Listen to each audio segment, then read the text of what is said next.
Okay, so ladies and gentlemen, I have seen Marvel's The Fantastic Four, and it is time to have a good old chinwag about it. So very quickly here, similar to my Thunderbolts review, I'm initially going to do no spoilers, first impressions for my overall review vibe of the movie. So a broad ramble there, I would say. But of course, as we get towards the end of this video, I'll then get into some of my thoughts on that post-credit scene, as it is a pretty big one. So apologies if I don't get into absolutely everything, but I shall ramble as much as I can in true Boba fashion to give you just my overall thoughts on Fantastic Four. So Fantastic Four, I guess I want to start by picking up in the same way I did with at the beginning of my Thunderbolts review, where I discussed how there was a bit of a sad reality with the MCU movies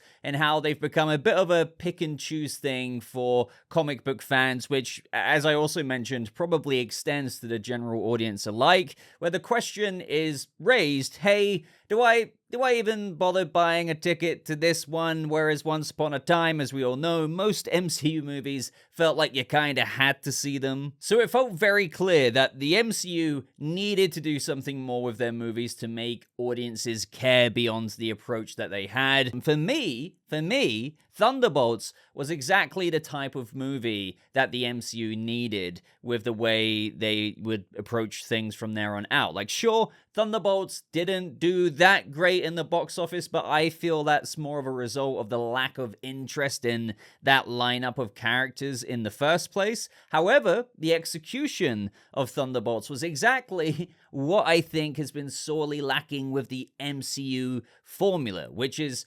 prioritizing the characters and the emotion to be at the bloody forefront of a movie, as to just not abandon all of that for the sake of spectacle. So to bring this background on Fantastic Four, I think from my perspective here, it was very key to utilize that same focus and not let the movie be drowned out by prioritizing spectacle for spectacle's sake, but rather allow the audience to get attached to these characters, and only then really can you allow yourself to pepper in all of the comic book action that you'd come to expect. We're dealing with some very comic booky things like Galactus. It's leading right into Avengers Doomsday. Now, all while all the magic Marvel source isn't necessarily at its peak right now, and will we ever return to that? I don't know. I think we could all agree that it's enough juice. The Fantastic Four is enough juice to gain more interest than Thunderbolts at the box office. So this time round,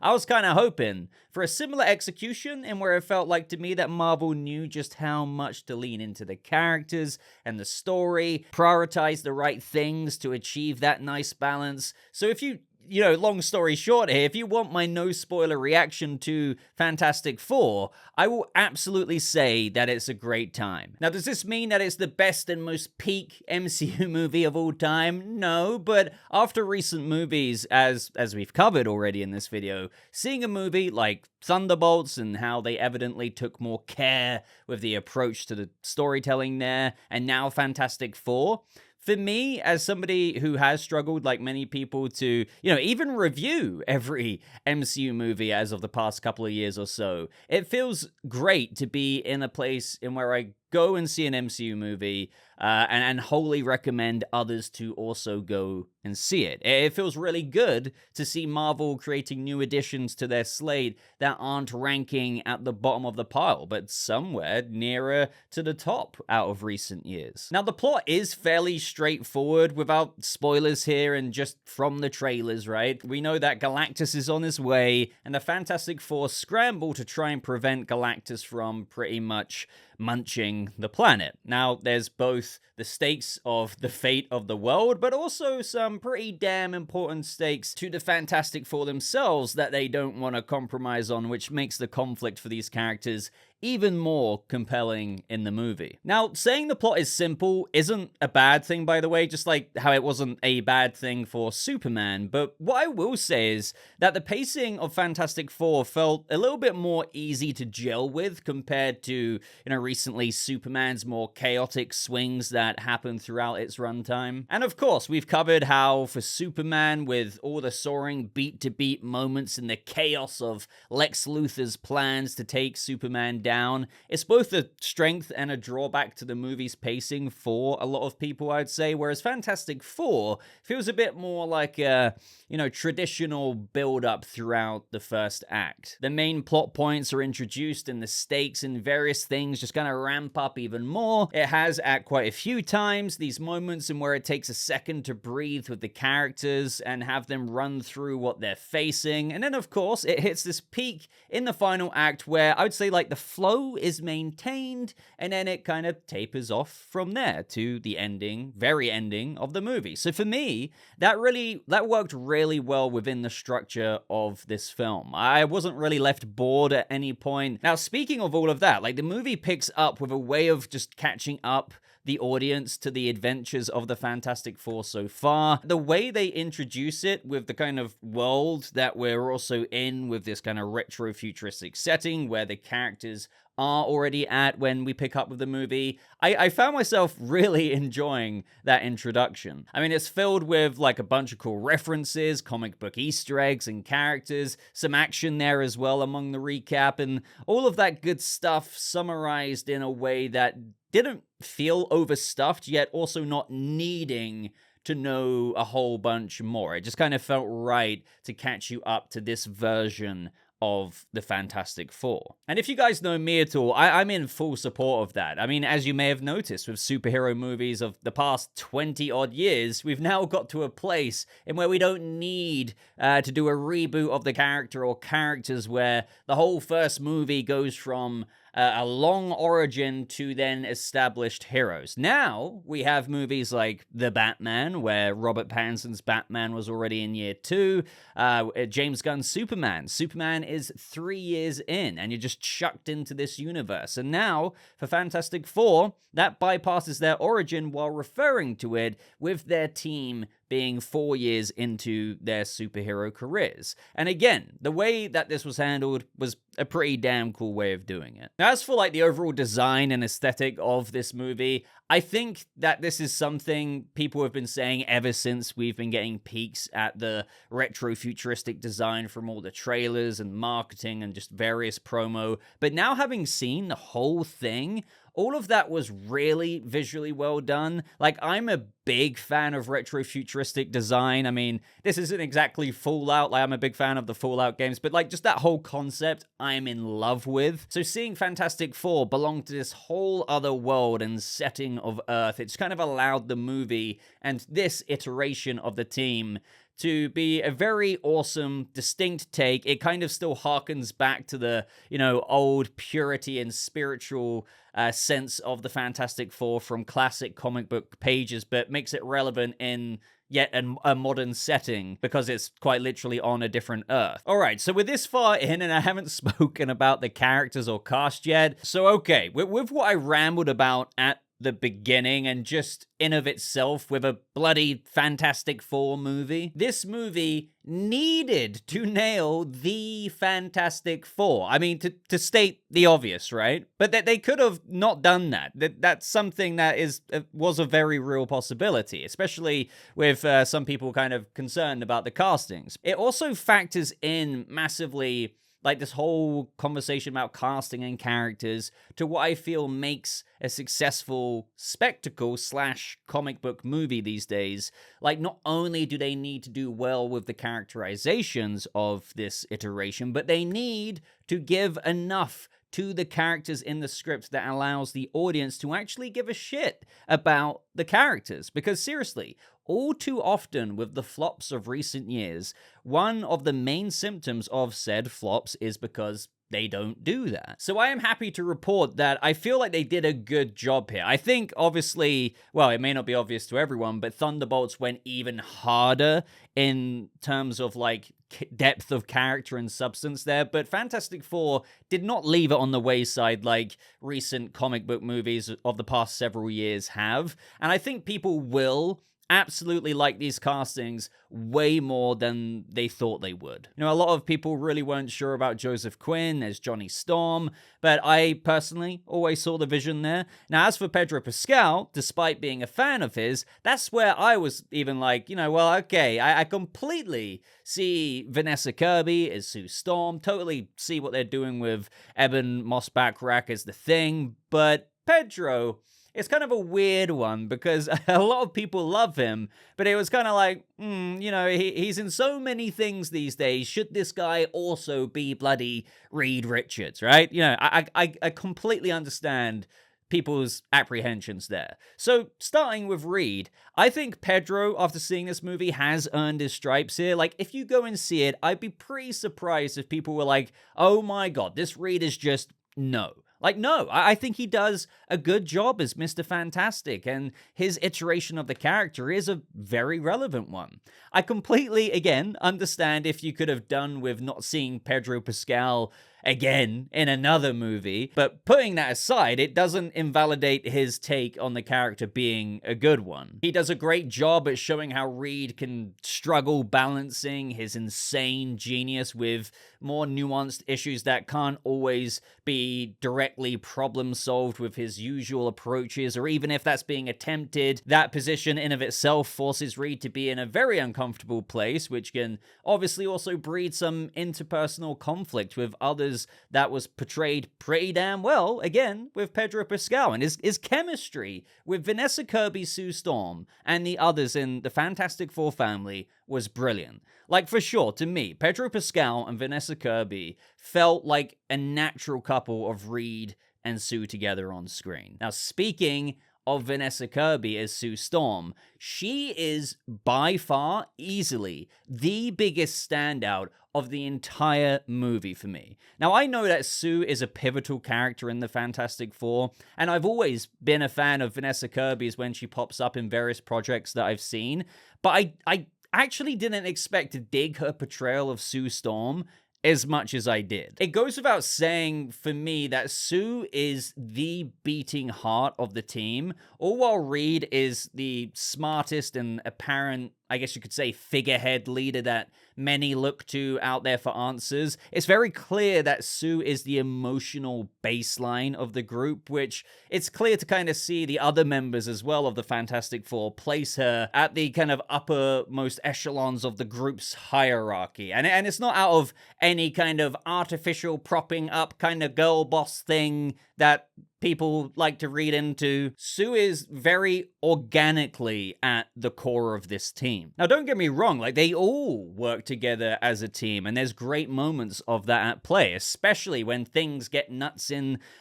certain space scenes, let's say. You know, Ben and Johnny have a great dynamic in the film as the more goofball uncles who absolutely still pull things together when the need arises, with just, you know, Sue and Reed being the more authoritative figures. But Vanessa Kirby, I'm telling you, if you haven't seen it yet, or even if you have, you might know exactly what I'm saying, but she just owned the role of Sue Storm in this film so well that I really actually genuinely am looking forward to seeing more of her in Doomsday. Now, speaking of Joseph Quinn's Johnny Storm and Ebon Moss-Bachrach's The Thing, Ben, I really enjoyed them both. They felt like the two characters that displayed a bit more of a contrast to the more serious things that were going on between Reed and Sue. As I mentioned earlier, personally, I always saw the vision for why they cast Joseph Quinn, and I'm glad that I wasn't disappointed there. Like, he's got all the right energy, he's charming, he's very, very entertaining. He's a lot less hot-headed, I would say, than what we've seen him like in previous iterations, and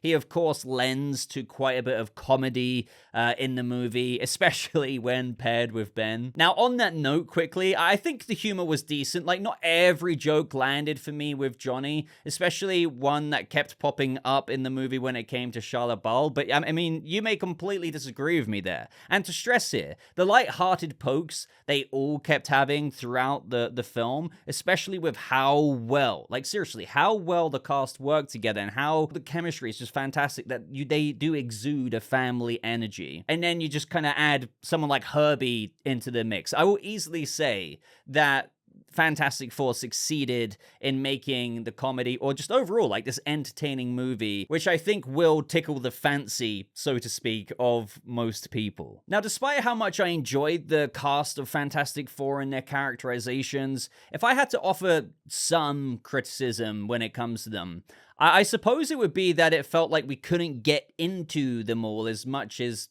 some others. And I want to make it clear as well, like, I completely understand that must be quite difficult to do when balancing, you know, 4 key characters in a movie like this. Like, you're not going to be able to give everyone as much depth as the other person, such as by far the most leaned into character is, of course, Sue Storm. And I'm very glad with how all of that panned out. As I've aforementioned, she's clearly the central character in the movie who's given that, like, the most focus. And not to mention her being, in my opinion, a vast improvement on the characterizations of the previous iterations of her character. But I would say that Johnny and Ben were left a little bit on the wayside there. Not completely, of course, as Johnny's task in this movie revolves a lot around Shalla-Bal, and that culminates in some very important moments later on in the plot. But it's still, like, mostly leaned on with quite a bit of levity, and his character is, you know, kind of pretty straightforward there. I would say that it also felt like the movie was going for something of more substance for Ben's character to play with. Like, this was sort of got across in the trailers with him watching the TV and seeing the human form version of himself. And the plot leans into that a bit, and it's visited on a couple of times in ways that I obviously can't get into, but it kind of felt like any focus on that was left alone as the plot progressed. So there's for sure a feeling of, oh, we kind of never went anywhere with that with regards to Ben. Now, another way of putting it is that I can just imagine there's a version of this movie where it's a bit longer, where, you know, Ben's personal story and internal conflict with what happened to him perhaps was invested in even more between him and this other character that pops up a couple of times. But to also be transparent here, like, this could also just totally be a result of where we're even at in the world of the Fantastic Four, which could maybe even be a bit of a drawback through skipping past some things. For example, in previous iterations, we saw, you know, how Ben struggled with being literally made out of rock, and here we are 4 years into that, and perhaps the character is mostly dealt with that. But it still felt like they absolutely were going for something that they couldn't quite get to, perhaps because of, you know, stuff being on the cutting room floor, but also, you know, other things. Perhaps Ben and Johnny don't argue as much anymore, as they've operated as a team for 4 years at this point. Maybe in this iteration, they never got on each other's nerves. Regardless, the movie offers peeps into something a bit more of the thing that I just would have liked to have just been a bit more leaned into, because with the way things stand, the movie, I would say in conclusion there with the characters, is very much so Sue's and Reed's, and Johnny and Ben, as fantastic as they are, a way to put it would be that they're more the decorations on the tree rather than kind of making up the roots of the tree itself. Like, I have no idea if that analogy works, but that's the way I would separate Ben and Johnny and Sue and Reed. But let's move on to Shalla-Bal here. I know a bunch of people out there weren't huge fans of how Norrin Radd's Silver Surfer wasn't utilized, but for me, I've always been down for Julia Garner's Shalla-Bal. I'm quite a fan of Julia Garner and her work in Ozark and how she's blown up even more since then. And you know, I just felt like the way that the movie utilizes her character in this film was handled in a way that I could definitely appreciate. It's not black and white for Shalla-Bal to be the Herald of Galactus. There are some similarities with Norrin Radd there, with where the kind of plot goes, but without giving too much away, the movie gives more to the role of the Herald of Galactus that makes things more complex for her character, that I would say really adds into the plot in ways that I don't think, like, everyone will necessarily expect, with the kind of extra layers that they give to Shala's version. Now, having said that, I don't think she was in the movie enough to fully realize what I'm detailing in a way that would have just made things even better. So I guess, her screen time felt like there was a bit of missed potential. I mean, as I acknowledged, the story provides more layers to her character, but it felt like those layers weren't really leaned into as much as they could have been. So all while I clearly enjoyed Shalla-Bal, she just kind of appears in the story when convenient for Galactus, and then will kind of disappear for quite a bit to just pop up again at some point, which left me thinking that she wasn't ultimately as effectively used as she could have been, and this perhaps leans into the criticism, or a criticism that I have for the film in general, actually a similar criticism I had for Superman, in where it just feels like she really would have been better utilized with a slightly longer runtime for the movie. Now again, when I say that for both Superman and Fantastic Four, I don't want the Batman's 2 hours and 46 minutes. Hell, you don't even have to make it 2 hours and 25 minutes. But the, minus credits runtimes of both of these films feels like there's areas like this in where some things suffer, and there's definitely things that were left on the cutting room floor. As many people seem to be realizing now, there's quite a few scenes from the trailers, some of the more interesting teasers that we got from the trailers that were missing from the film in general, that again, I'm seeing a lot of people notice, and obviously getting footage for this review, I'm like, yeah, where was that one? Where was this one? So once again, perhaps quite a bit of cutting room floor collateral there to somewhat achieve a shorter runtime. Now, as for your boy Galactus, oh man, was he cool. Seriously, Galactus looked fantastic, and when it comes to him, gravitas is a must, and they easily succeeded there. The design for him, the effects, the way they also shot him, there was I would say very comic book panel kind of shots and approaches to certain scenes in the movie. But with that being said, and me just clearly gassing up the grand and great part of Galactus here in the movie, I will say that I felt as though as things got to the third act of the film, the character felt like he kind of loses his magic bit by bit, just when compared to the beaming potential you feel when you first see him, the first few times, and just how grand all of that felt. It's not to say that he isn't still entertaining, and don't get this twisted, but as he appears more, I would say, in the broad daylight, as is blatantly teased in the trailers, so don't worry, no spoilers, that's kind of when the gravitas that I speak of was kind of stripped away. Not entirely, but I don't know, man, it isn't the same, and I think that's ultimately something you do just kind of sacrifice when choosing to implement him this way when facing the Fantastic Four. It is still pretty damn cool to see, but just being honest here and how I felt like he was much more imposing before he started walking on Earth. But Ralph Ineson was just so cool in the role. And speaking of space, by the way, that brings me to the action. And some of the best action in the movie was indeed in space. And man, I'll tell you, when you get to a certain sequence in the film, I don't exactly want to oversell or glaze this as a godly movie, but I was totally engrossed in how crazy things were getting for the characters. I loved how things got very faster than light, let's just say, and there's no other way to put it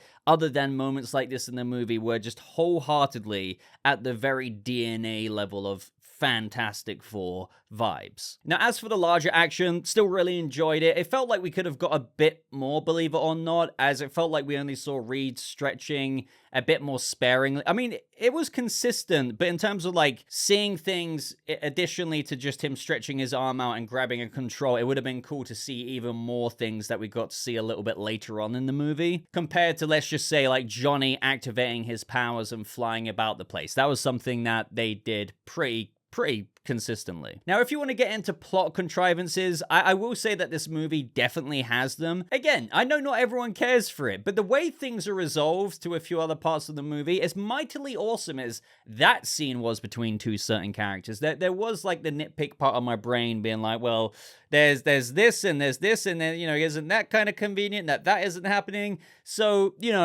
I can't obviously detail what they are, but there were a couple of moments like that. But stuff like that, it still doesn't completely drag down the entertainment that the movie provides. So I think I've rambled enough about the movie. I think it's safe to say that you probably got the impression that I really enjoyed it. Will I go see it again? Yes, I'll be seeing it again with my wife, who hasn't yet seen it, and I have zero complaints in doing so. Now, as for spoilers, I might talk about the movie's plot in more spoilers another time, but for now, I just want to jump into the post-credit scene spoilers. And if you do want to talk about that in the comments down below, please, before you comment, add a spoiler tag, like spoilers, and then, I don't know, add like a space, like several spaces, so it goes down a line or two, so people won't get spoiled. So, the post-credit scene. We see Sue and Franklin 4 years later as she goes to, like, grab a book for him, and when she returns, there's a hooded figure leaning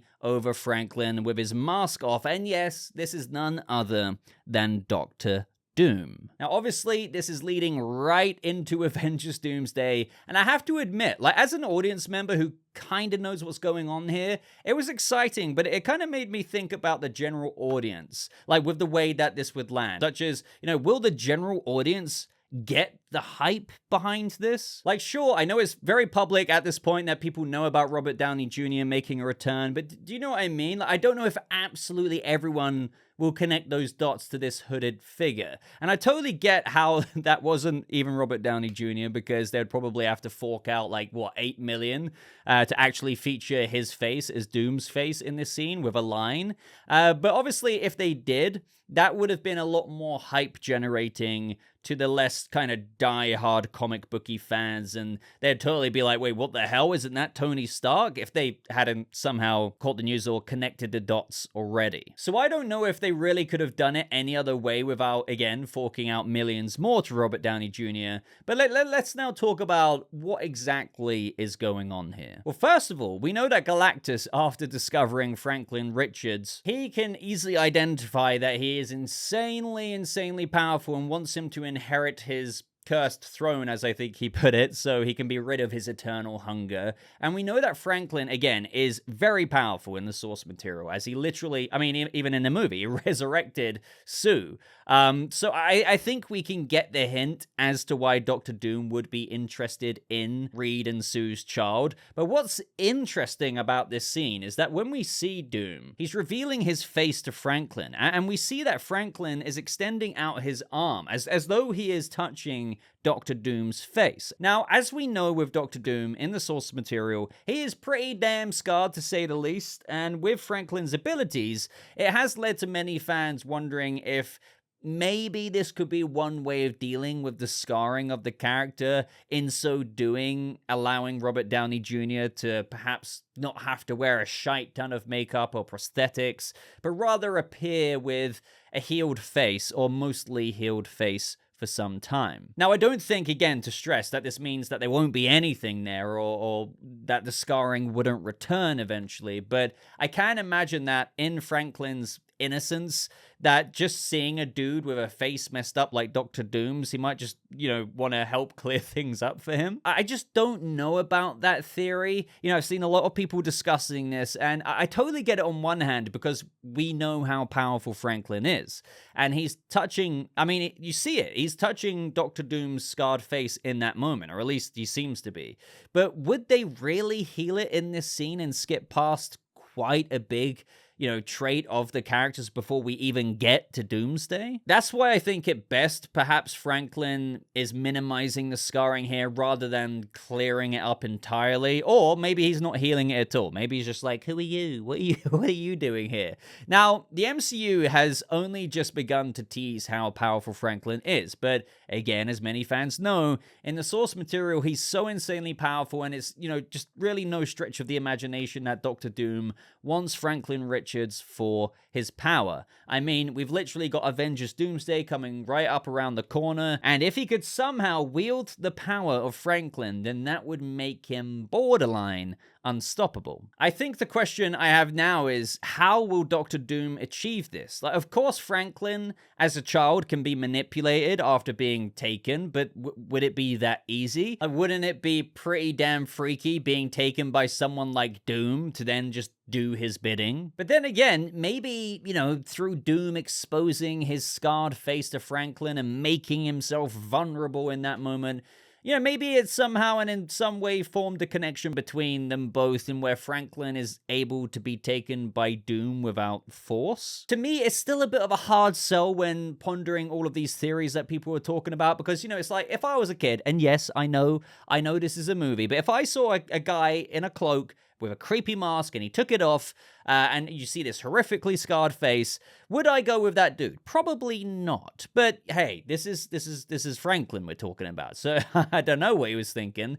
Now, I was kind of hoping, amongst all of this, that the post-credit scene would have linked more directly into the Thunderbolts post-credit scene, and it's not like it doesn't in a way, but I thought perhaps we'd see, like, literally a continuation of that moment of them arriving to 616 with the new Avengers looking at the ship coming in for a landing. I think it's safe to assume, that after Franklin is taken by Doctor Doom, this is what leads to the Fantastic Four tracing perhaps, I don't know, the signature of Franklin's power, or Doom himself, which then leads them to the Thunderbolts post-credit scene. But it's also totally possible, as I've seen other people suggest, such as Heavy Spoilers, shout out to him, that maybe Doom appears as he does at the end of Fantastic Four, but then he dips, and then they try and hide from Doctor Doom as they fear that he's also after their child, just like Galactus was, which then leads them to seek sanctuary in another world entirely, like 616. But to me,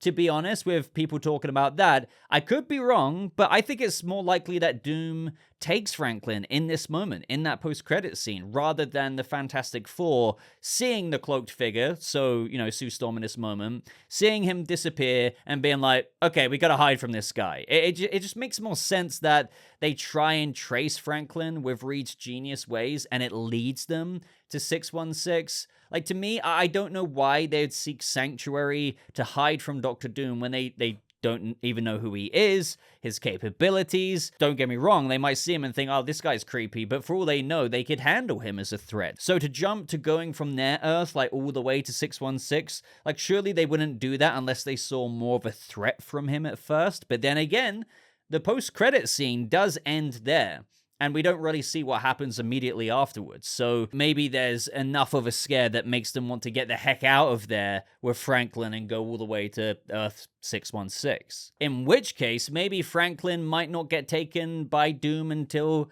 further in the events of the plot of Avengers Doomsday. Let me know if you think that's the case. But as we know as well, like, all of this will then lead to Secret Wars, which will then serve into a larger reset for the MCU, as, like, Kevin Feige has recently spoken about. Like, one thing I'm also just still wondering is if the Council of Kangs will even be addressed, given everything that happened with Jonathan Majors.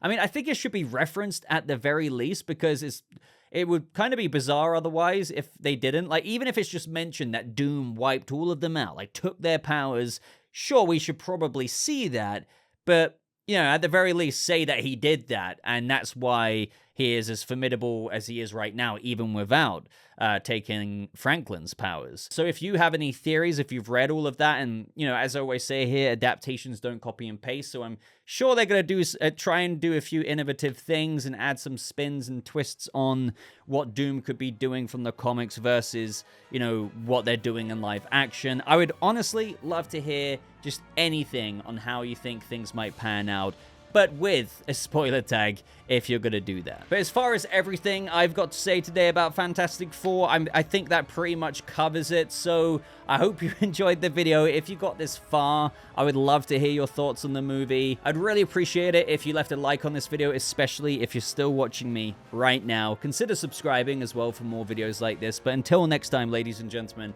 I'm going to love you and leave you. Just, again, thank you so much for watching. I hope you have a lovely rest of your day, and I'll see you fellow fantastic people in the next video. Goodbye.